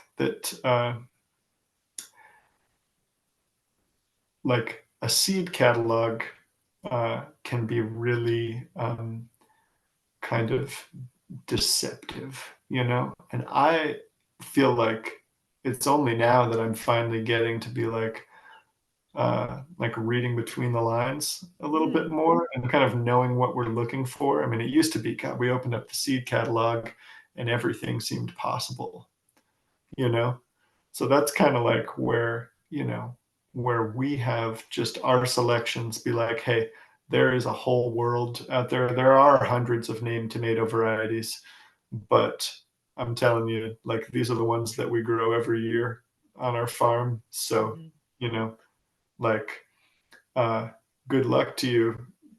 It could be a lot of fun to also to try everything under the sun. It could get really expensive also. And it So, could fail. this is and it could fail, but it's like, hey, this is just yeah, it's tried and tested and what I have a whole category. I forget what the word is now that I use it. It's like I use it in my spreadsheet all the time. I think it's just proven. And like, I mean, there's proven winners or, whatever, like, but like, I just, take the word proven to be like, no, that we're going to grow mostly proven stuff and we're going to experiment with, 10% or something. Yeah. Those tiny little cucumber melons. What are they called?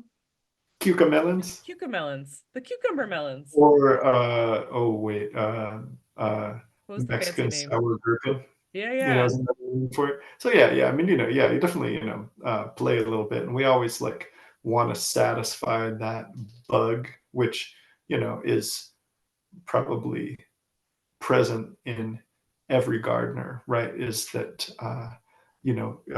it's just the curiosity Sure. and to play with a little bit. But I think uh, that a lot of people really rely on their gardens and they pay good money for their plants and invest in. It's like, yeah, if you've got a a few square feet of your garden being taken up by something that doesn't justify the space, then you haven't really got anything there, except for uh, like uh, kind of a waste of space. If there's something that is, say inappropriate to the climate, or won't mature, in our climate, you have to have the right watermelon. Like, we sell these mini watermelons because we've grown them and we know that they will mature. So like now it's probably more true now. We have a longer growing season, more frost-free days, long falls. Like, you know, uh, it is possible to grow a bigger watermelon now. Uh, and I've seen it done. Fairwinds is growing some Huge. huge, southern style, jumbo watermelons now. So it's like, it can be done, but we still think that the the best chance for success, that is, uh, for example, that somebody would just choose that mini watermelon and take it home and actually get something that they could eat. Well, you can savor it. Like I mean, we're just two people in this house. Like the huge Yeah. watermelon. You can't fit it in the fridge, Oh, because sure. Yeah. you have to have a huge party to Yeah. take care of Yeah. that all at once. And I can do it. I can take it on, but I will not feel well. Um, Well, and my, he will not. 2-year-old, I mean, this like last summer, I would get Ah, uh, huge watermelon from Fairwinds, and I mean, even she can only eat so much. You know, we're still putting half of it in the fridge. Yeah, yeah. Um, yeah, and then you just have to, I don't know. I love watermelon. It's one of my favorites. But yeah. I think there's like there's such a thing as too much. Like overdoing it with you have the huge one if there's not a lot of people, like if you have to take it all on yourself, you can overdo it. Oh yeah, Uh, yeah, sure.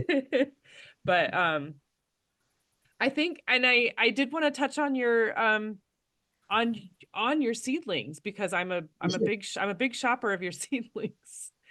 And I love that you've done the little baby ones, like the little singles that you're like, these are just like spares. So, they're what, $1, like a little plug, Yeah, little extras yeah, that just like fell apart or whatever. You're like, how about it?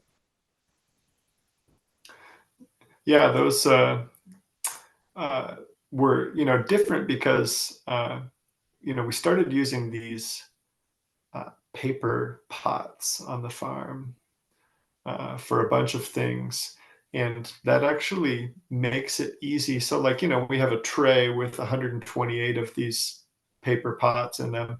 So, if we go out and, we've got kind of I don't know, about a 20% factor always for, I don't know, kind of a safety factor. And because you want to make sure that you go out into the field with enough plants to fill the whole bed, and so we're growing extra, and it used to be when we would just have one of these plastic trays with cells in it, that's not a very easy plant to sell or give away, um, and but with these paper pots, then you actually have a thing that you can break Divine. them off. And so we mostly donate those to community gardens and um, places like that. But uh, we put them out at the greenhouse also, just to say, hey, this is like a farmer special, and so you don't have to buy a 4-pack. You can just buy one, Yeah. or hey, buy 7 or whatever, the exact number that you want. Um, yeah. Yeah. But so to have, I love the idea of having someone who, I mean, you can go to like Skillins or Esterbrook's or wherever. I mean, it's too overwhelming for me to go to those places Mm. because I don't know. It just is. But so, I go to Whatley's and you have what is seasonal, like what's gonna be growing now, and or what can be grown, and you have the herbs and you've got the flowers and you've got the vegetables. Like, I don't know. It's just like what is um native, like things that are going to grow and be successful, and they're started out by someone who knows what they're doing, and they're grown with care, and there's no like pesticides and chemicals and all the stuff that is going to compromise stuff. Gonna compromise Yeah. stuff. Well, Um, yeah. I mean, like, we grow what we know for varieties and crops, and all that is one thing, but also we use the growing practices that make our crops successful in organic growing conditions, uh, which we think will be successful for most people. I think most people who are buying our seedlings are growing basically organic, even if not strictly. That because a basic organic gardening regimen is pretty traditional.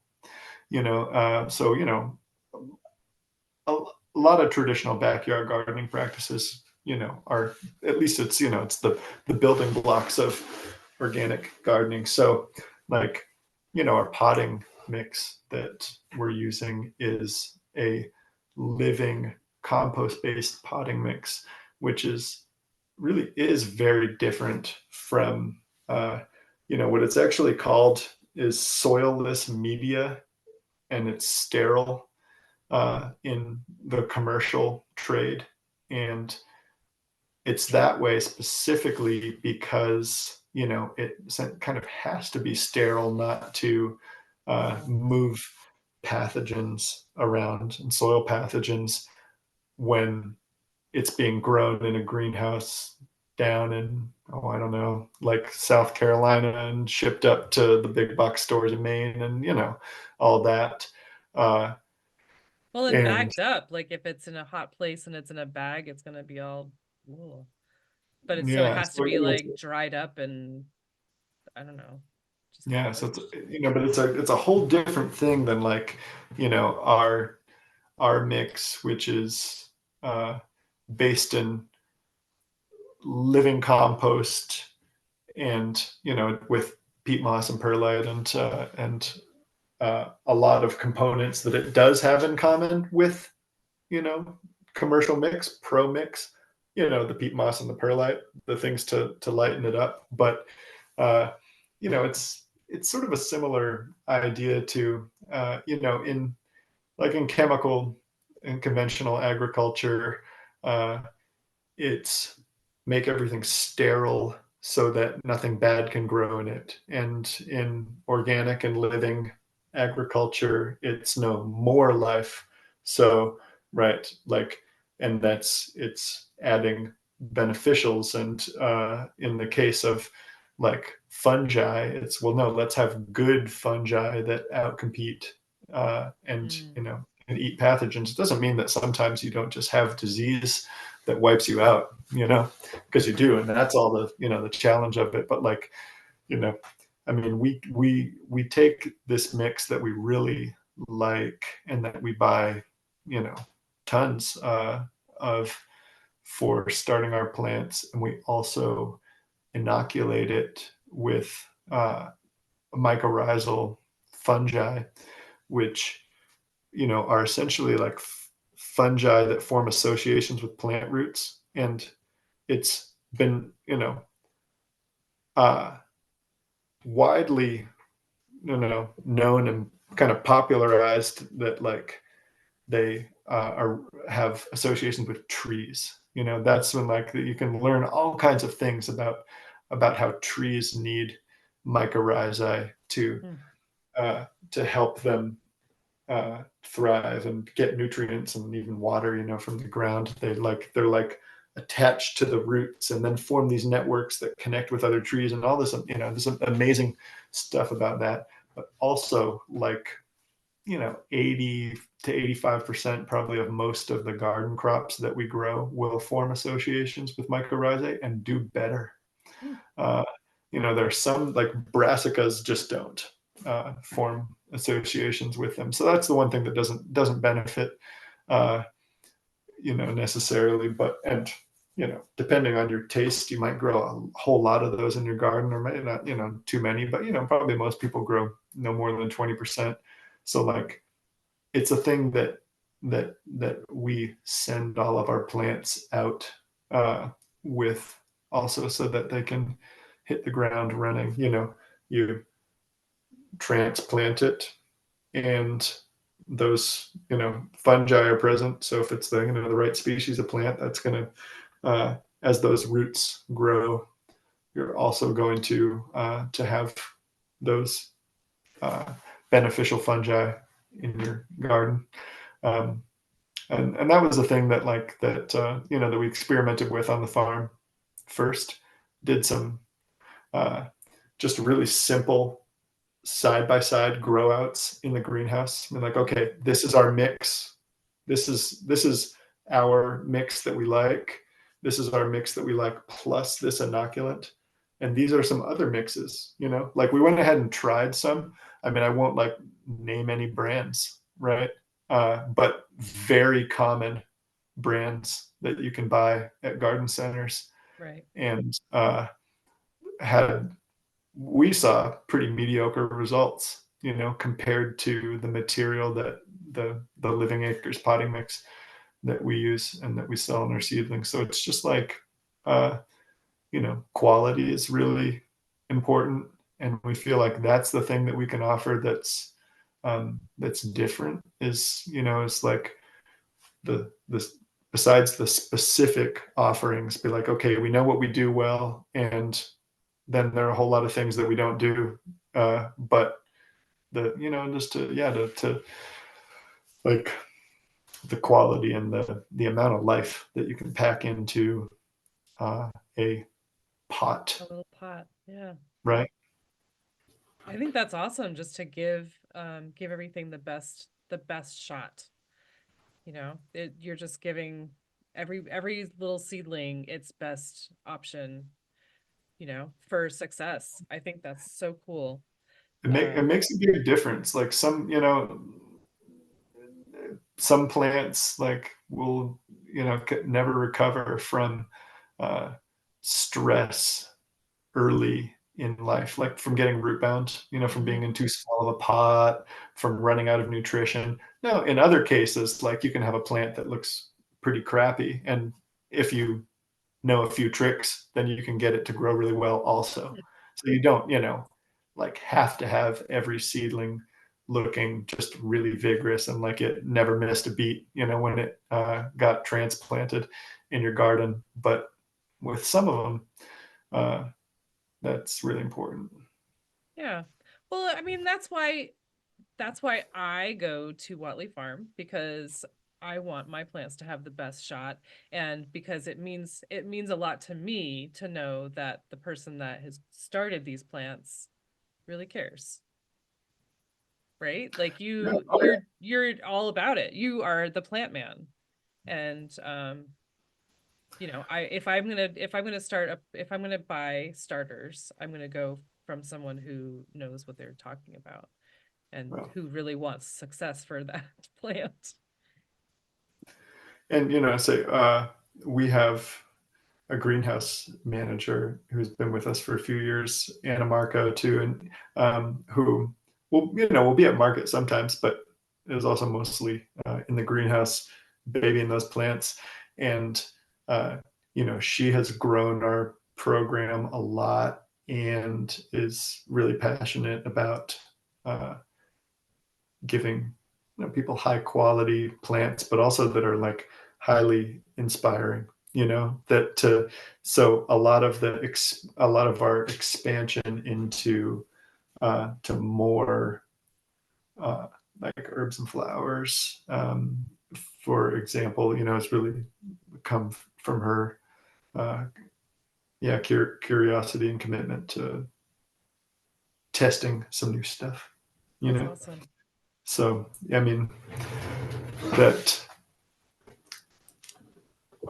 and I guess like uh, that we have some really good greenhouse helpers too. I could say we have one volunteer, Mary, who's she's been coming with us like once a week. I mean, she does all kinds of other work with us on the farm and everything, but um, during our greenhouse season too, um, we have a lot of good hands on seeding and you know patting the tomatoes on the head, which is a thing that you actually have to do to make them strong. Like I mean, to make the stems more bullish and strong, we actually, I mean, I'm going to show you on camera. Like we go through and are just brushing, and Really? it's yes, it's like strength training for tomatoes. Huh. I know that sounds kind of weird, but like you could do it with wind, like if you had fans, but I don't think it would be random enough. So, so we try to do it by actually just getting in there and touching all the tomatoes, and yeah, like That's multiple times awesome. a day. I mean, just that's just kind of part of what we're doing while we're checking out tomato plants is we're not just like we're keeping our You're hands not busy also looking at just them, you're touching them too. we're also touching them. Yeah. You're literally hands-on. We play them lots of groovy music also, that Of course. is yeah. That's great. I mean, I mean, one of the many reasons you're my favorite farmer. But so but so I just want to make sure that so people that are listening, so I know you'd mentioned a couple times MOFGA, and so MOFGA, in case you're wondering, stands for Maine Organic Farmers and Gardeners Association, right? The A is Yeah, association. Okay. And so that is the main, it's the like the main standard.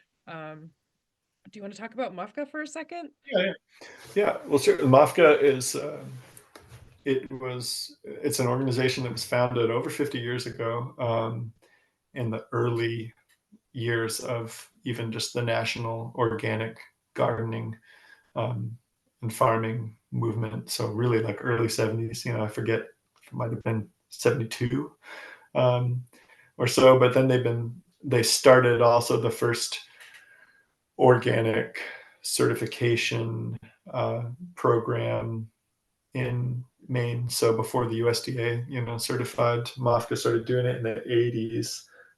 So they've always been a leader in just the knowledge base and the political advocacy around organic in and they're looked to as a national leader.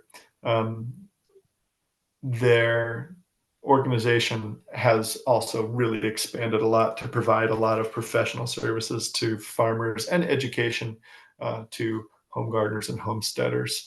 I mean, MAFCA has, I think, 40 employees or so now, uh, and and in my work as an organic farmer who's certified, but also who is, you know, has been mentored and is mentoring and working on the food access programs and stuff. I mean, I'm like emailing with people from MAFCA every week, almost all year long, like many people. But also my partner works for MAFCA, does fundraising, Laura. She's and membership stuff. Uh, so um, so I see some of them on like Zoom cameras, also in our house. Oh, I didn't realize So she worked for MOFGA. yeah, she just she's done this for a few years. She's has worked for MAFCA, and Very handy. it's really great. Um, so let's see. Yeah, MAFCA does this really amazing work, and they're really generous with uh, sharing their resources, and not just, knowledge, but their staff time. I mean, they're working on PFAS, they're working on food insecurity stuff, they're working on all kinds of good things all the time, Yeah. really tirelessly. So, I mean, just this next week, or well, let's see, last night I had a webinar uh, that MAFCA sponsored, and next Monday there's a hearing at the State House. I'm going to zoom into that and provide some testimony about securing funding for Maine Harvest Bucks, which is the nutrition incentive program that MAFCA helps to administer, and probably will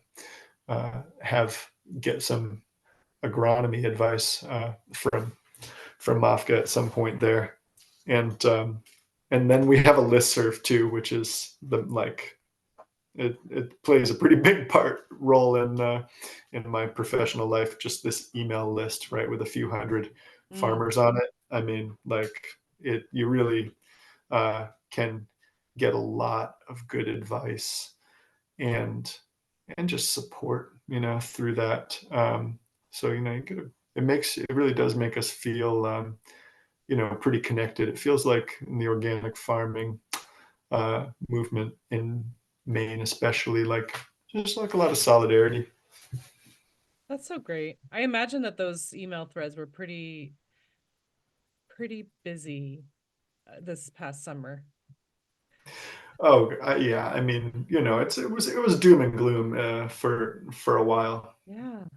Well, I say pretty much the whole time, except for a few weeks in September when everybody was like, "Oh, Oh my thank gosh. God for a chance to bring in some of these fall crops, get some cover crops planted, and do things that were just yeah, I mean, too much rain is, there's not a lot that you can not a lot that you can do, Yeah. you I know? mean, I was looking at Instagram feeds for farmers and they were like in soup. Like, Yeah, the gardens were just like muck. And obviously nothing can grow in there and it's hard to even get in there to walk and stuff. So that yeah. was I don't know how you guys did it, like how anyone was able to grow anything. That's pretty amazing that there was food available. Well, a lot of it is, I think, from, the adaptation, has been towards just more and more redundancy, more and more backups. I mean, we planted lettuce 38 times, we planted arugula 42 times over the course of the year. There's we had 5 plantings of cucumbers and 6 plantings of parsley. I mean, you just like, 3 plantings of kale. I mean, there's just uh, stuff that I never could have imagined starting out when you're coming at it with just like a more of a traditional gardening background of, Mm. plant the garden Memorial Day weekend and, And then you just uh, harvest it through the summer. so which like, I mean, it's not that that is not a perfectly fine gardening strategy, but uh, you can't survive market gardening that way because you know because we've only got these weeks to make the money, and so the reason we're planting the arugula 42 times is so we can have a pretty good chance of having some that we can harvest on Monday and Thursday of any given week during this Mm. long period and all this, so staggering stuff. And uh, it gets the more more problems that you have, the more complicated that gets to try and get around them. Sure. Uh, but I mean, it does, it really helps. But there's a lot of there's there's a lot of waste.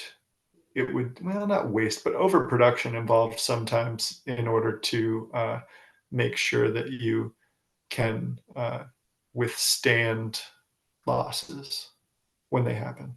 You know, Mm-hmm. Yeah. That's I think I think that's it's got to be just like par for the course, right? As for a farmer. yeah. And like you just we have some really good relationships, like with the Merriman Gleaners.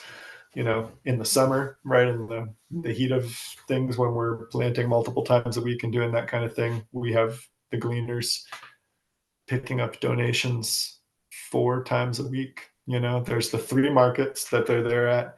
And during the main growing season, for probably 6 months of the year, we have a weekly pickup at the farm.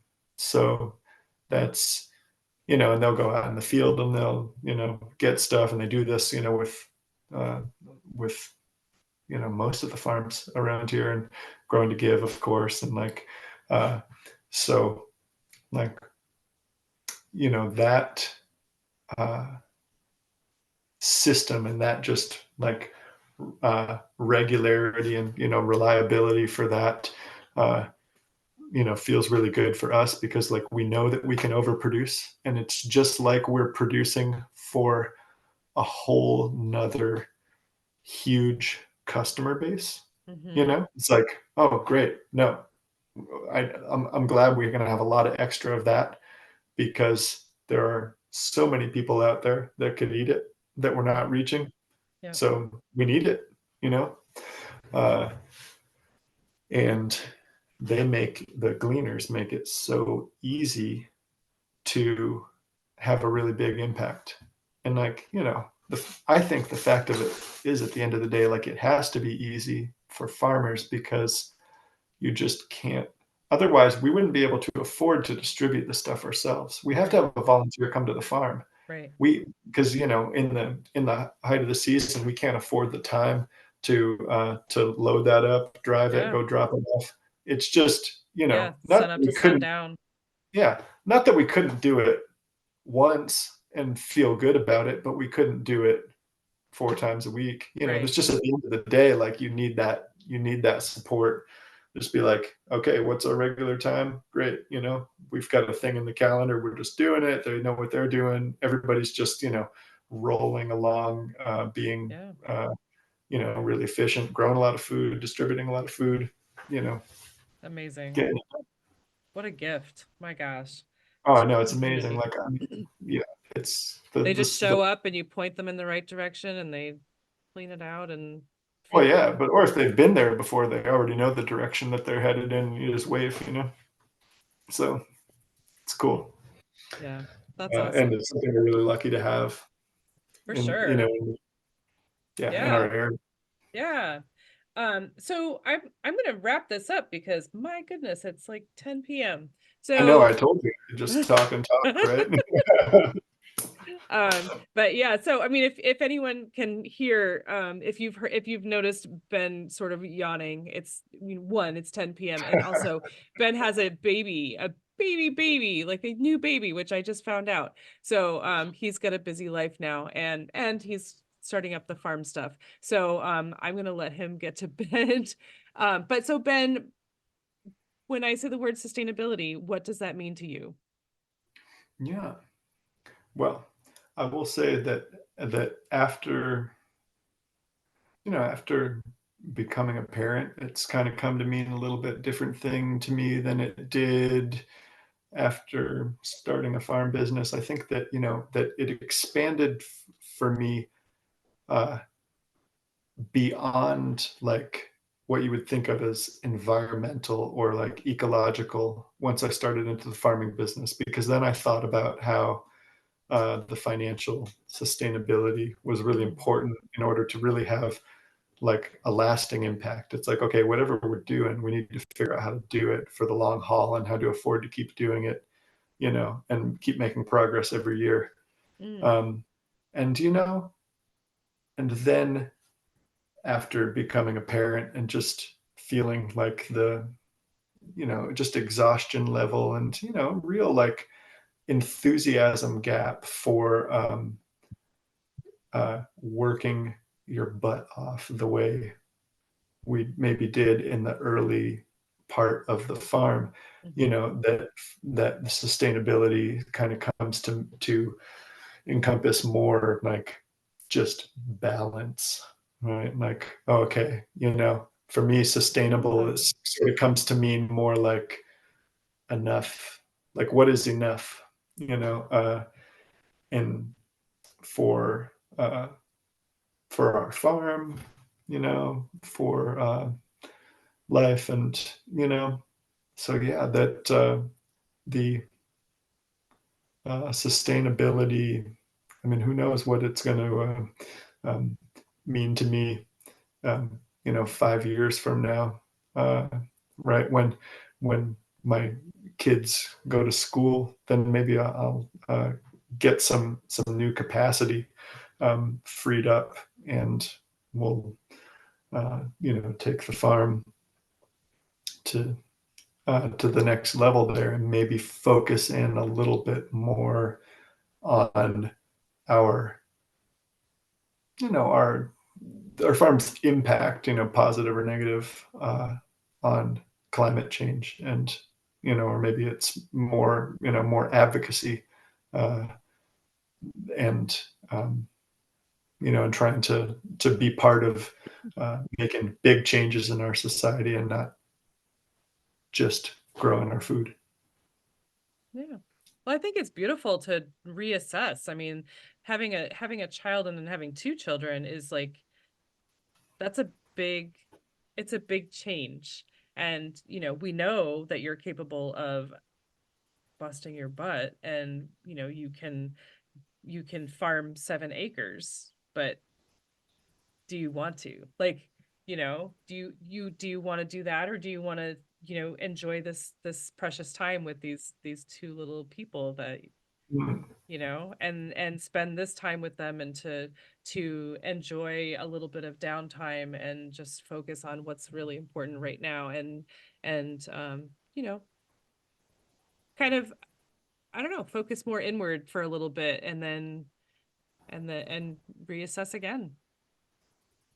Yeah, absolutely. I mean, now like, real priorities on the farm rather, uh, than, getting bigger or something is like, well, uh, let's, uh, let's get more profitable so that we don't have to spend as much time or as much stress in to do the work, that we need to do.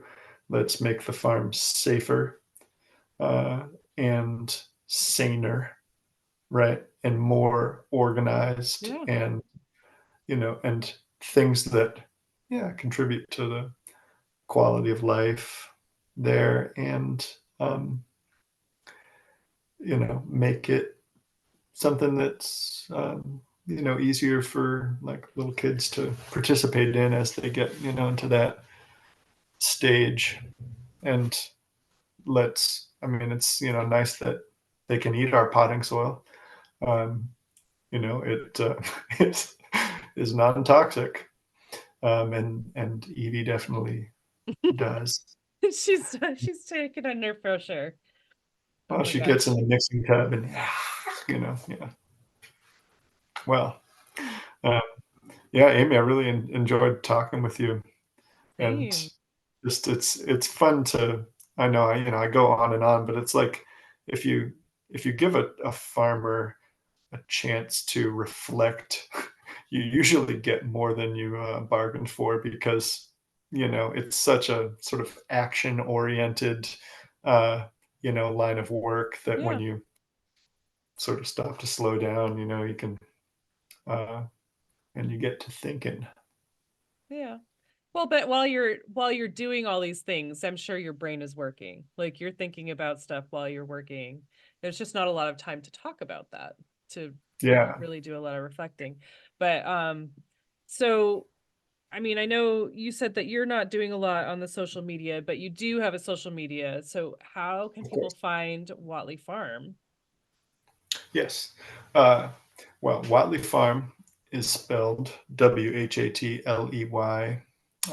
and that is we're at watleyfarm.com and on Instagram and Facebook at Watley Farm, all lowercase.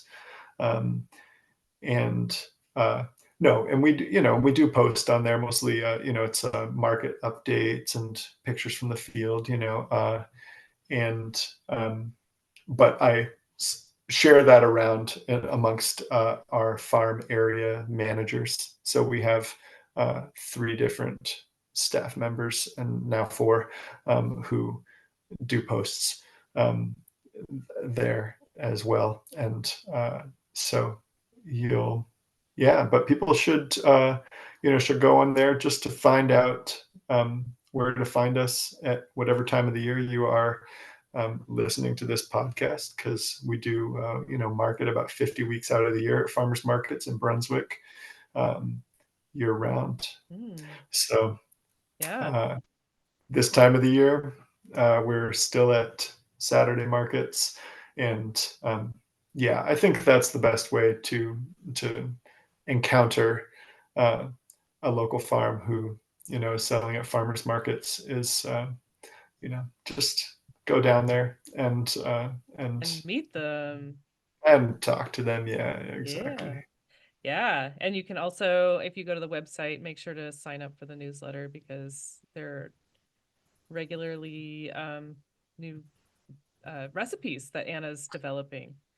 I'm going to be sending out a recipe that Anna made. Now she's our greenhouse manager, but she also is a trained pastry chef, and she is really good with food and just taking seasonal vegetables and coming up with really cool stuff. So it's a mash and beet salad Mm, recipe that is going to go out beets. tomorrow.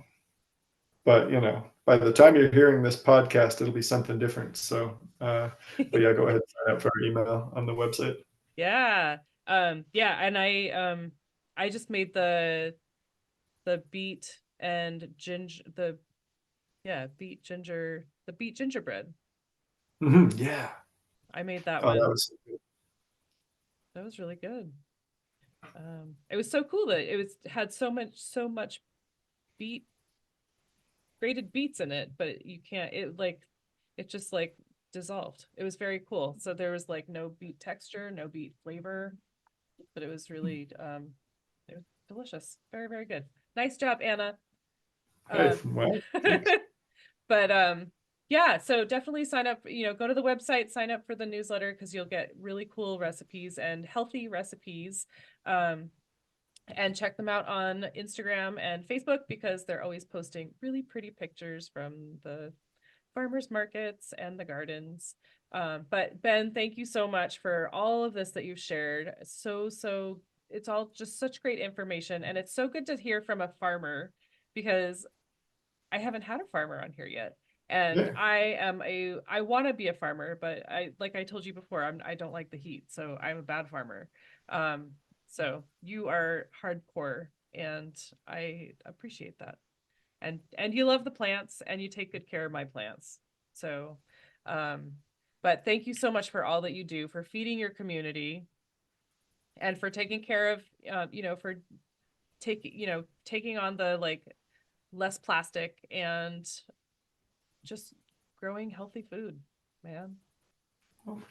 Thank you, Amy. And yeah, I appreciate your support of the farm throughout all these years, from when we first met, which must have been pandemic, right, where everybody was scrambling to find ways to get food to people, and we were distributing at the pickup Yep. that you were running at Merrimeeting Kitchen, and you know, uh, hey, it's been a long road to get back to uh, the kind of experience that we can all have and enjoy right now, at least, right, where we can go and actually smile at each other and have nice conversations, and connect with people